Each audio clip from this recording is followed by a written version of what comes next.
Hello friends, welcome to my channel RD story. আশা করি সবাই ভালো আছেন ও সুস্থ আছেন। আমার আজকের রেসিপি মুগ ডাল দিয়ে থোর। সম্পূর্ণ নিরামিষ একটা রেসিপি, একদম অন্য স্বাদের। দেখে নিন আজকের রেসিপিটা। গরম ভাতের সঙ্গে এই রকম রেসিপি হলে আর কিছুই চাই না। কেমন লাগলো আজকের এই রেসিপিটা অবশ্যই আমাকে কমেন্ট করে জানাবেন। থোরের এই রেসিপিটার জন্য প্রথমেই কিন্তু লাগছে থোরটা আমি একটুখানি বড় বড় করে কেটে নিয়েছি। ঠিক যেরকম আমরা আলু ভাজা কাটি সেরকমভাবেই কেটেছি। কড়াইয়ের মধ্যে দিয়ে দিয়েছি জল, আর এর মধ্যে দিলাম সামান্য পরিমাণে হলুদ, দিয়ে দিলাম সামান্য পরিমাণে লবণ, দিয়ে দিচ্ছি কেটে রাখা থোরটা। ভালো করে ধুয়ে নিয়ে থোরটাকে কিন্তু এখন সেদ্ধ করে নেব। সেদ্ধ করার পরে ফিরে আসছি। ভালো করে নাড়িয়ে নিলাম। 10 থেকে 15 মিনিট আমি থোরটাকে সেদ্ধ করে নিয়েছি। সেদ্ধ করার পরে জলটা ঝরিয়ে রেখেছি। মুগ ডাল দিয়ে থোর করার জন্য প্রথমেই নিয়ে নিচ্ছি আমি মুগ ডাল। আমি এখানে 25 গ্রামের মতন মুগ ডাল নিয়েছি। ডালটা শুকনো কড়াইয়ে ভেজে নিচ্ছি। থোরের এই রেসিপিটা করার জন্য কিন্তু খুব বেশি ডালের প্রয়োজন নেই। আপনারা চাইলে মসুর ডাল দিয়েও কিন্তু থোরটা করতে পারেন, তবে আজকের এই রেসিপিটা আমি সম্পূর্ণ নিরামিষ করছি। ডালটা এখন শুকনো কড়াইয়ে ভেজে নেওয়া হয়ে গেছে, ঢেলে রাখছি একটা বাটির মধ্যে। ডালটা আমি ধুয়ে নিচ্ছি। অন্যদিকে আবারও কড়াই চাপিয়ে নিয়েছি। কড়াইয়ের মধ্যে দিয়ে দিচ্ছি সর্ষের তেল। পুরো রান্নাটা আমি সর্ষের তেলেই করব। তেলটা ভালো করে গরম হয়ে গেলে এর মধ্যে আমি দিয়ে দিচ্ছি কেটে রাখা আলু। থোরের জন্য আমি একদম ছোট্ট ছোট্ট করে আলু কেটে নিয়েছি। আলুটা আমি একটু লাল করে ভেজে নিচ্ছি। আলু লাল করে ভেজে নেওয়া হয়ে গেলে তুলে রাখছি একটা থালার মধ্যে।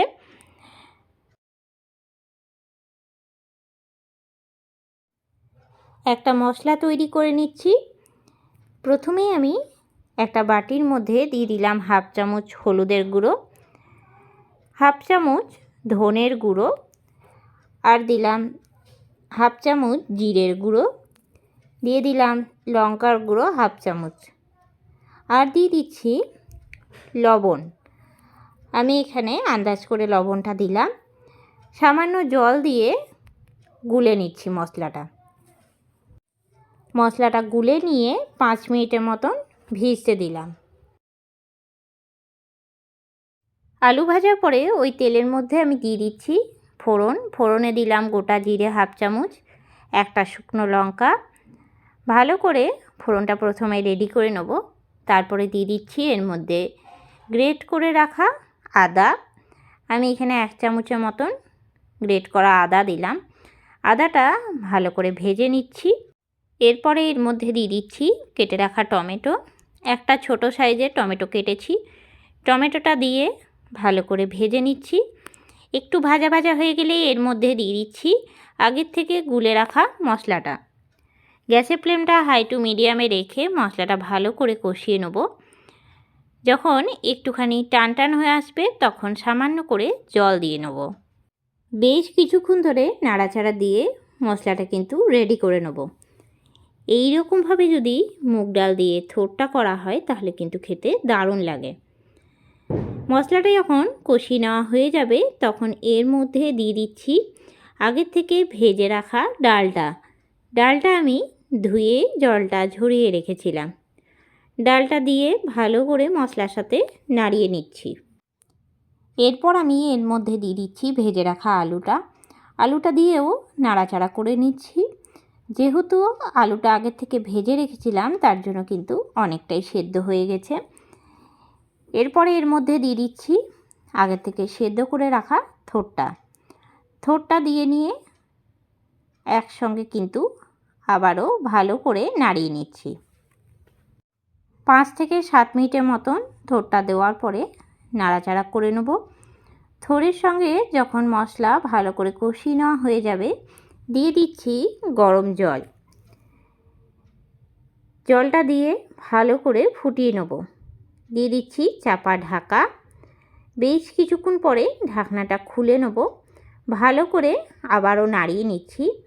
আর ডালটা কিন্তু এখন অনেকটাই সেদ্ধ হয়ে এসছে, আর জলটাও কিন্তু একদম টান টান হয়ে গেছে। যেহেতু ডাল দিয়ে থোড়টা করছি, তার জন্য একটুখানি ঝোল ঝোল থাকবে। দিয়ে দিলাম কাঁচা লঙ্কা, লঙ্কাটা দিয়ে ভালো করে নাড়িয়ে নিলাম। নামাবার আগে দিয়ে দিচ্ছি ওপর থেকে কুচি করে রাখা ধনেপাতা, দিয়ে দিচ্ছি সামান্য পরিমাণে ঘি, আর দিয়ে দিচ্ছি গরম মশলা গুঁড়ো হাফ চামচ। সব কিছু দিয়ে নিয়ে ভালো করে আরও একবার আমি নাড়িয়ে নিচ্ছি। নামাবার আগে দিয়ে দিচ্ছি 1 চামচ চিনি। চিনি দিয়ে ভালো করে নাড়িয়ে নেব। তৈরি হয়ে গেল আমার আজকের রেসিপি মুগ ডাল দিয়ে থোড়। গরম ভাতের সঙ্গে কিন্তু এই রকম ডাল দিয়ে থোড় খেতে দারুণ লাগে। কেমন লাগলো আজকের এই রেসিপিটা অবশ্যই আমাকে জানাবেন। আপনারাও বাড়িতে একবার ট্রাই করবেন, আশা করি খুব ভালো লাগবে। আজকের রেসিপিটা আপনাদের ভালো লেগে থাকলে অবশ্যই লাইক করবেন, শেয়ার করবেন, আমাকে কমেন্ট করে জানাবেন কেমন লাগলো। এই চ্যানেলে যদি নতুন বন্ধু হয়ে থাকেন তাহলে চ্যানেলটা অবশ্যই সাবস্ক্রাইব করে দেবেন। আর যারা ফেসবুক পেজ থেকে দেখছেন অবশ্যই পেজটাকে ফলো করে দেবেন। আবারও নতুন কোনো রেসিপি নিয়ে হাজির হব। সঙ্গে থাকুন আর দেখতে থাকুন। সবাই ভালো থাকবেন, সুস্থ থাকবেন। ধন্যবাদ।